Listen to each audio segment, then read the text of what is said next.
National highway 48 પર મોડી રાત્રે ભયાનક અકસ્માત, ડામ રોડ નજીક બસ કન્ટેનરમાં ઘૂસી મોટી જાનહાનિ ટળી। સુરત જિલ્લાના માંગરોળ તાલુકામાંથી પસાર થતા રાષ્ટ્રીય ધોરીમાર્ગ પર ડામરોડ ગામ નજીક મોડી રાત્રે એક ગંભીર અકસ્માત સર્જાયો હતો।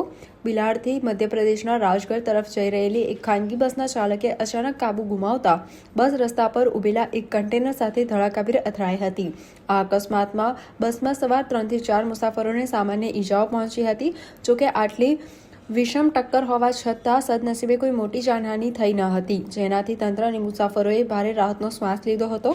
અકસ્માતની જાણ થતાં જિલ્લા ટ્રાફિક પોલીસ અને કોસંબા પોલીસની ટીમ તાત્કાલિક ઘટનાસ્થળે દોડી આવી હતી।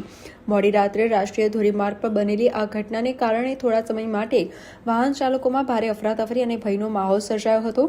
પોલીસે ઘટનાસ્થળે પહોંચી ઈજાગ્રસ્તોને પ્રાથમિક સારવાર અપાવી વાહન વ્યવહાર પૂર્વવત કરાવ્યો હતો અને અકસ્માત અંગે આગળની વિધિવત કાનૂની કાર્યવાહી હાથ ધરી હતી।